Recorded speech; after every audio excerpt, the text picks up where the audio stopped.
कृष्णाय वासुदेवाय हरये परमात्मने प्रणतः क्लेशनाशाय गोविन्दाय नमो नमः। कृष्णाय वासुदेवाय। જય શ્રી કૃષ્ણ, જય સ્વામિનારાયણ। આજે પાછું ફરી સ્વાગત છે તમારો અમારા નવા બ્લોગમાં। અને આજે તારીખ થઈ છે 3 થઈ ને આજ? હા, 3 તારીખ અને સોમવાર છે। કાલે આપણે તો રાજુભાઈનો બર્થડે, જન્મદિવસ, અને એના બર્થડેની દરેક લોકોએ બહુ સારી સારી બર્થડે વિશ કરી હતી। ઇન્સ્ટાગ્રામમાં, ફેસબુકમાં, યુટ્યુબમાં સારી સારી શુભકામનાઓ આપી હતી। એ બદલ દરેક વ્યુઅર્સનો જેણે જેણે કોમેન્ટ કરીને અને શુભેચ્છાઓ પાઠવી છે બધાનો ખૂબ ખૂબ આભાર। દિલથી નવી નવી કોમેન્ટ કરતા રહેજો। અને જો અત્યારે તમને બતાવીને તો ઘણા દિવસ પછી આજે તડકો નીકળ્યો છે, મસ્ત મજાનો। નકર હમણાં છેલ્લા લગભગ 8-10 દિવસથી વરસાદ જ આવ્યા કરતો હતો। એટલે કન્ટિન્યુ છે, પાછો વરસાદ આવ્યા કરે તો રોગચાળો ફેલે। વચ્ચે આપણા તાવ ને ડેન્ગ્યુ ને એવા ઘણા બધાને વાયરલ ને એવું બધું થતું હતું। પણ તડકો નીકળે ને તો શું છે, રોગચાળો ઘટે। પણ કેવું છે ભાઈ, વરસાદ એ જરૂરી છે અને તડકો એ જરૂરી છે। વરસાદ ખેડૂત માટે જરૂરી છે, પણ ધીમો ધીમો આવે તો નુકસાન ન કરે એવો વરસાદ હોય ને તો સારું। તે લોકોને શું છે, મોલા થોડીક સારી થાય। અને અમુક સમય પાછો તડકો જોઈ, નકર તો કન્ટિન્યુ વરસાદ પડ્યા કરે તો પછી મોલાદે પાછી પીળી પડી જાય। એટલે વરસાદ ને તડકો થોડા થોડા સમયે અંતર આવ્યા કરે તો બધાને ખેડૂત માટે સારું, આપણા માટે સારું, અને બધા માટે સારું।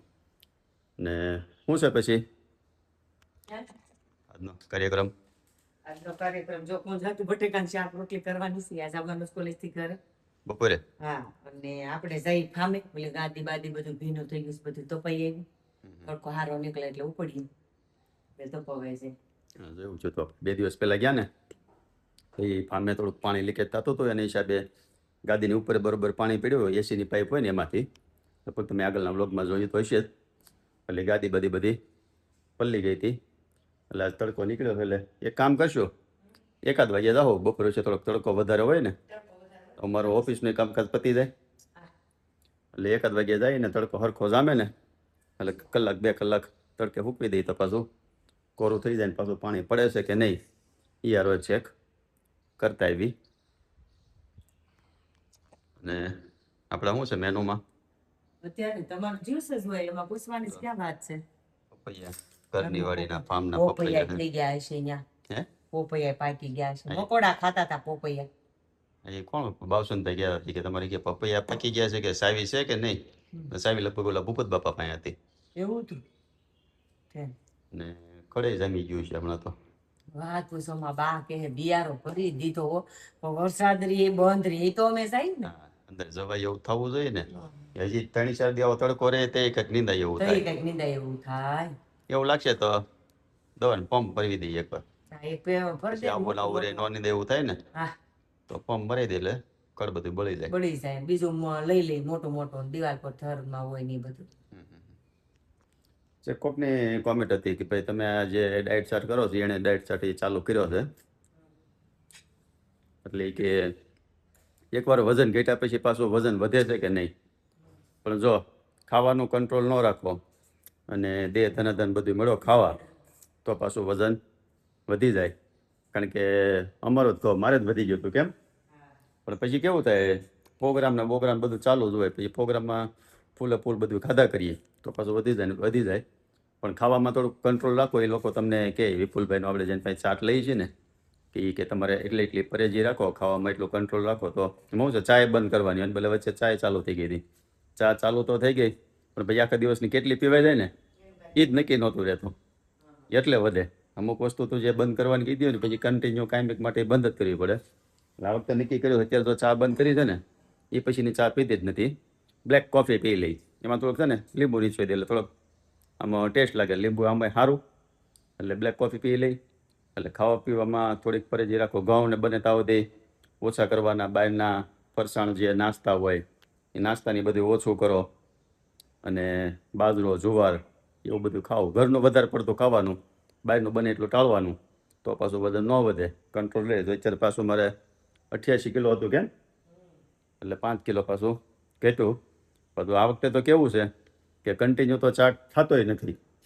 ક્યારેક ક્યારેક પછી ભજીયા હા રજા પડી જાય ને ક્યારેક ખવાઈ જાય ને એવું થાય. એક પ્રોગ્રામ બચ્યો બધા ભજીયાના જ છે. હા એટલે પ્રોગ્રામ ચાલુ હોય એટલે ક્યારેક ક્યારેક પાછું ખવાતું જાય. પણ ખાવામાં કેવું કરીએ કે આખો દિવસ ન હોય તો સવારમાં ઉઠીને અને કયું પાણી હોય ઓલું લીંબુ વાળું શેરડીના સાંજે ફ્રીઝરમાં મૂકી દેવાનું લીંબુ, હા સાંજે ફાટા કરી ફ્રીઝરમાં મૂકી દેવાનું લીંબુ, અને સવારે શેરડી પાણીમાં અને ગરમ પાણી હુંફાળું પાણી પી લેવાનું. હા એટલે સવારમાં ઉઠીને પહેલાં એ પીધું હોય, પછી અત્યારે જવા ટાઈમે આવડા દૂધીને કેરીને લીંબુની બધું ફુદીનો ને બધું છે એ જ્યુસ પીધું હોય. પછી બપોરે અત્યારે છે ને એક નાળિયેર લેતો હતો એટલે નાળિયેર પાણી બપોરે પી લઈ. અને 3-4 વાગે તો સાંજે પ્રોગ્રામમાં ન જવાનું હોય કે ખાવાનું ન હોય થોડું ઘણું, તો પછી 3-4 વાગે ટમેટા ને ચપટા મગની એવી થોડીક ભેળ જેવું કાંદા ટમેટા ને એવું કાચું જેમ કંઈ એમાં હેવી ખોરાક નહીં, થોડીક ભેળ ને એવું ખાઈ લે એટલે ટેકો થઈ જાય. આમ તો એણે કીધું છે ટમેટો સૂપ, કેમ ટમેટો સૂપ કીધું છે અથવા તો ટમેટા ખાવાના, પણ આપણે એ નથી ખાતા, ખાલી ટમેટા શું છે હવે સૂપને બહુ પહેલાં બહુ પીધું ને એટલે હવે ભાવતું નથી. થોડુંક ભેળ જેવું ચટપટો કરીને ચટણી ગ્રીન ચટણી નાખીને મસ્ત બનાવીને એવું ખાઈ લઈ.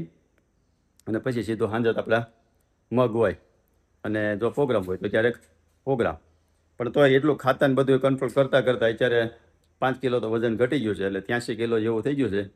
એટલે હજી થોડોક મહિનો દેવું કર્યું. હમણાં કાંઈ શું છે લગ્ન સિઝન બીઝન તો કાંઈ હોય નહીં, પ્રસંગમાં જવાનું એટલે કે વધારે ખાવા પીવાનું થાય નહીં.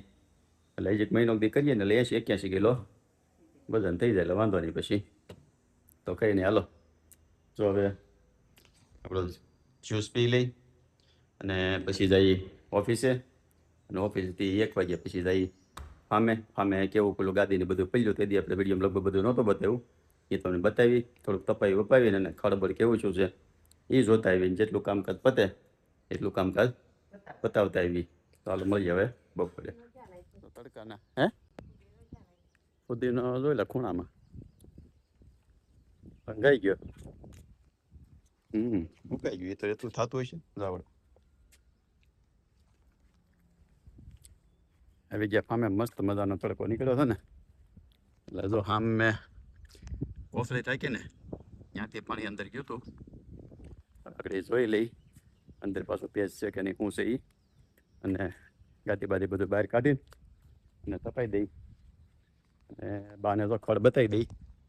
આવું કંઈક ખડ થયું છે આખામાં બચ હવે ઉગી ગયું છે, પણ હજી કાંઈ જવાય એવું છે નહીં એટલે નીંદા નહીં. 1-2 જેવો નવો તડકો પડે ને તો કાંઈક નીંદા એવું થઈ જાય. શીપડાના વહેલો છે પણ હજી શીપડા આવ્યા નથી, થોડોક ટાઈમ લાગશે પછી આવશે એવું લાગે છે. હાલો અંદર જઈને ભેજ આવે છે કે નહીં જોઈ લઈ. આ કપડું સૂકવી દેવું છે ને, ક્યાં ખોલવું નથી તો હરખોથી બાંધી દઈ, ખોલવું ન હોય તો.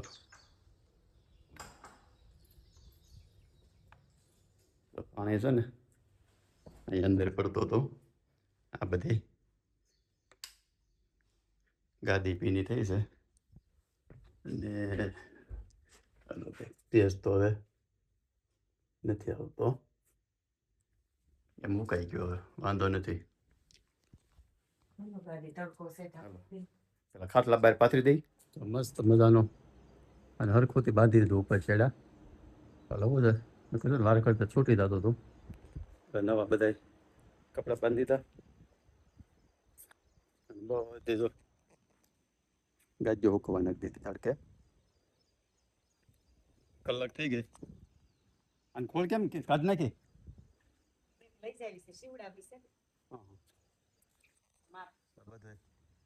તપાવવા મૂક્યો છે. વાંચી પાછી જોવાની છે ત્યાં પોપૈયા બધી હાલો. હવે મેં પેલા ફૂલ ઉતાર લો એટલે ફૂલાઈ ન જાય. તો ફૂલ કેટલા મસ્ત સાચું છે ને એની. હાલો હવે આગળનું બધું કામકાજ પતી ગયું. પાછળ જઈ પાછળની પોઝિશન છે એ બધી જોઈ. બોવડી છે ને એટલી બધી વધી ને આપણે જે થાઈલેન્ડ વાળો આંબો હતો ને એને આખું પેક કરી દીધું એટલે બધી કટિંગ કરી હવે ભીંડો જવું છોશે ને સંબ્રુક નવા ફૂલ ઉગડી ગયા છે સંબ્રુક હવે થોડાક ટાઈમમાં થાય હવે આવશે તો બેમાં એવા છે આમાં છે તો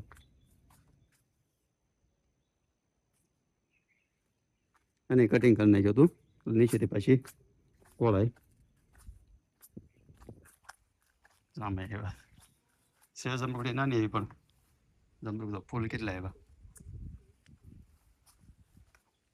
ગુંદો થઈ ગયો મસ્ત મોટો આવતો વર્ષે તો મને એમ છે ગુંદા આખો પરિવાર ખાવે તોય નહીં ખૂટે એટલા થાય કારણ કે પાણી ચડી ગયું હા ને ગઈ વખતે નાનો હતો ત્યારે કેવડો થઈ ગયો છે વસુટીના ફૂલ પાણી ચડી ગયું પીળી થઈ ગઈ હમ નકરો વરસાદ આવ્યો આવું પેલા ઢોહ છે ને આમાં હશે એમાં હશે આને ચડાવવા પડે એમ છે ને એક એક કરી ડાળ હમ તો બહુ થાય મસ્ત મજાનું કટિંગ બધું તડકો છે ને કટિંગ કર્યો બોવડી છે ને આંબામાં બધી પૂછી ગઈ હતી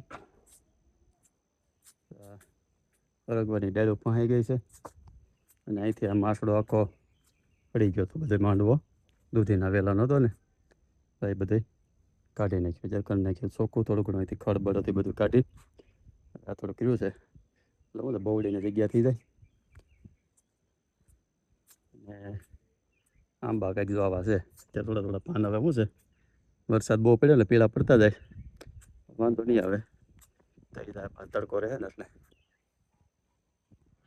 હાલો તો પહોંચી ગયા ઘરે અને સાંજના 8:30 થયા છે તમે તો જમી કરવી લીધું હશે ને જમી લીધું અમે હવે તડકા ના આવ્યા પછી માથું બહુ સીડ્યું કેમ બપોર તડકો કેવો હતો પગે બોલતા હતા કોને ખબર કે હું છું માથું બહુ દુખતું હોય ગઈ હું બનાવ્યો હતો ડિનરમાં આજે અડદની દાળ ભાખરી બાજરીનો રોટલો બનાવ્યો તો અડધો તમારે હાટું રાખ્યો અડધો મારે એ ખાતો મગે બાય પાસ બે કામ કરીશ એક કામ કરીએ હવે થઈ ગયું મોડું એટલે પેલા આવી આવી જ થાય